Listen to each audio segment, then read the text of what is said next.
E aí, o socialismo cubano realmente funciona? Este é o Visão Libertária, sua fonte de informações descentralizadas e distribuídas. Para fechar o bingo dos continentes, vamos a um país das Américas, Cuba. Quando pensamos em socialismo, lembramos logo de fracassos como Argentina e Venezuela. Porém, Cuba é sempre apontada pelos socialistas como exemplo de socialismo que deu certo. Será que deu mesmo? Para entendermos a economia de Cuba, primeiro temos que compreender a sua base. Cuba é um arquipélago, cuja ilha mais importante é Cuba. Até o século XV, Cuba era habitada por povos indígenas. Os livros de socialismo, de história, gostam de representar os índios como uma sociedade comunista ideal. Mas a realidade é que, apesar da sociedade dita rudimentar, os indígenas possuíam estruturas política, religiosa e social bem diferentes do ideal comunista. Embora seu professor de história afiliado ao PSOL negue, havia sim impostos, muitas vezes pagos em trabalho, além de escravidão entre indígenas. Mas, com o dito descobrimento da América, Cuba se tornou uma colônia da Espanha, a qual instituiu o sistema de encomienda. O governo da Espanha forneceria serviços públicos essenciais, como, por exemplo, proteção contra as armas do exército espanhol, e em troca os indígenas seriam obrigados a trabalhar, principalmente no cultivo de cana-de-açúcar. Parece uma boa troca, né? Porém, com a morte de muitos índios devido às doenças trazidas pelos europeus, a Espanha passou a enviar escravos africanos para Cuba. Em 1762, em decorrência da aliança entre espanhóis e franceses na Guerra dos 7 Anos, Cuba foi invadida pela Grã-Bretanha. Com isso, Cuba passou a vender açúcar para o resto do mundo, o que rapidamente tornou Havana a terceira maior cidade das Américas.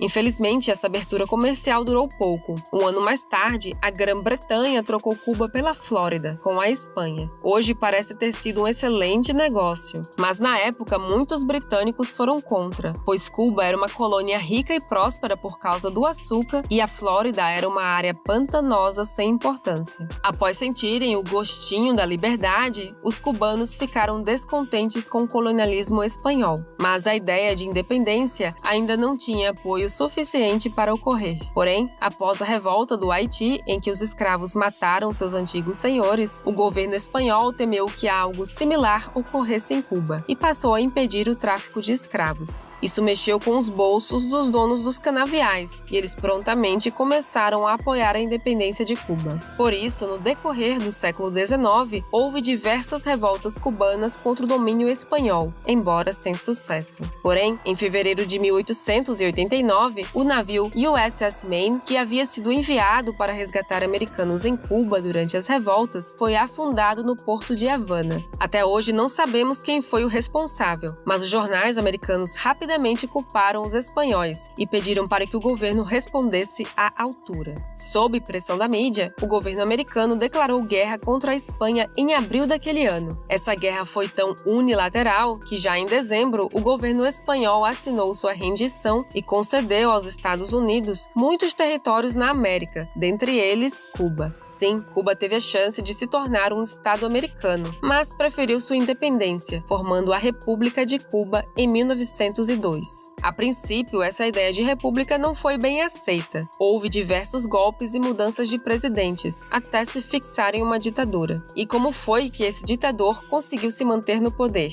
Fácil, prometendo criar uma proteção legal para o oligopólio de açúcar. E ele foi bem zeloso nesse aspecto, de forma que empreender no mercado açucareiro era praticamente impossível. Então, os cubanos decidiram empreender em um mercado com potencial, o turismo. Milhares de americanos visitavam Cuba para desfrutar suas praias e seus cassinos. Lembrem-se que isso foi antes de Las Vegas se tornar a meca dos jogos de azar. Assim, diversas empresas americanas passaram a investir em Cuba, criando rodovias e portos e modernizando as cidades. Toda essa infraestrutura e o aumento de empregos e salários fizeram com que a classe média cubana ficasse tão rica quanto a americana. Infelizmente, foi breve. Nos anos 50, o comunismo trouxe miséria para os cubanos. Veja bem, Cuba Cuba estava tão bem economicamente quanto os Estados Unidos, mas a maioria dos americanos que visitava Cuba era de ricos que fizeram fortuna com o livre mercado. Muitos cubanos achavam que os americanos, no geral, eram bem mais ricos que eles. Como o marxismo estava na moda, os cubanos acreditavam que eram explorados pelos americanos. Sim, por aqueles que bancavam o estilo de vida que eles desfrutavam. Com isso, houve diversas revoluções comunistas, levando à tomada do poder em 1959 pelo ditador da vez, Fidel Castro, com a ajuda do genocida homofóbico Che Guevara. Abrindo parênteses, ao contrário do que nos é ensinado, os Estados Unidos eram favoráveis à Revolução Cubana, pois achavam que isso traria democracia para o país. Somente após Fidel se tornar o ditador e instituir políticas comunistas, foi que o governo americano percebeu seu erro. O que se seguiu foi uma série de estatizações das empresas e terras, incluindo muitas que pertenciam a americanos. Foi como se o governo cubano estivesse expulsando os Estados Unidos, o que moralmente deve ter sido bem satisfatório. Mas economicamente, mandar seu maior cliente embora não é muito inteligente. Por causa disso, os Estados Unidos passaram a aplicar diversas sanções econômicas aos produtos cubanos. Socialistas brasileiros que se dizem economistas referem-se a sanções econômicas como se fossem bombas jogadas na economia de um país e pronto. Mas não é bem assim.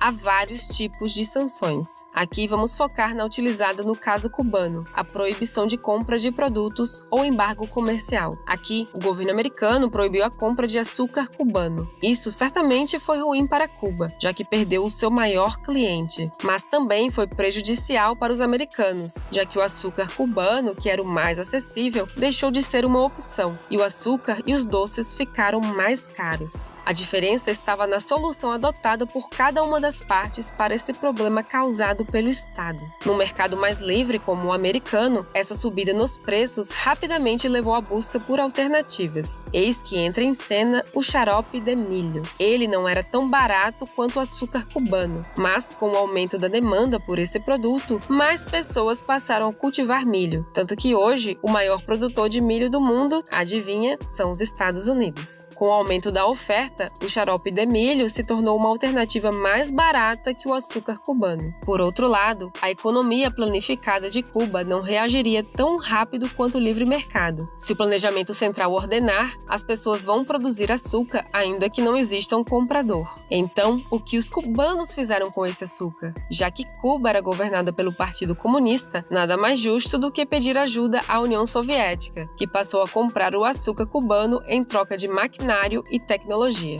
Geopoliticamente, isso era ótimo para a União Soviética. Ela teria um aliado comunista próximo ao seu arquirrival e aumentaria sua influência sobre o restante da América. Entretanto, economicamente, essa foi uma das decisões mais idiotas do governo soviético. Comprar açúcar que os soviéticos já conseguiam por um custo menor e ainda ter que trazê-lo do outro lado do mundo enquanto desperdiçava recursos para manter a ditadura comunista cubana era, no mínimo, um péssimo uso de dinheiro, beirando a insanidade. Graças à ajuda soviética, Cuba se desenvolveu, principalmente no ramo militar. Quem assistiu ao vídeo A Economia de Angola deve se lembrar que Cuba enviou cerca de 35 mil soldados em ajuda aos seus comunistas preferidos, dos quais 5 mil morreram nessa guerra. Se tem uma coisa que os comunistas odeiam, é matemática. Porém, em 1991, a União Soviética deixou de existir e com ela foi-se a maior fonte de renda cubana. Some a isso a queda drástica no preço do açúcar, já que os Estados Unidos estavam exportando xarope de milho. E o resultado foi que o PIB cubano caiu cerca de 35%. Mas o que Cuba iria fazer? Poderia se fechar para o restante do mundo e aparecer somente quando a fome apertasse, como a Coreia do Norte, ou abrir seu mercado, como a China. Bem, Cuba escolheu a terceira opção: parasitar os novos estados socialistas da América Latina, Argentina, Venezuela e, é claro, Brasil. Quem não se lembra da montanha de dinheiro que os governos petistas entregaram nas mãos do ditador cubano? Em troca, os governos socialistas recebiam trabalho escravo. Vejam o programa Mais Médicos. Muitos países recebiam esses médicos que tinham 80% de seus salários confiscados pelo governo comunista, enquanto suas famílias eram mantidas reféns.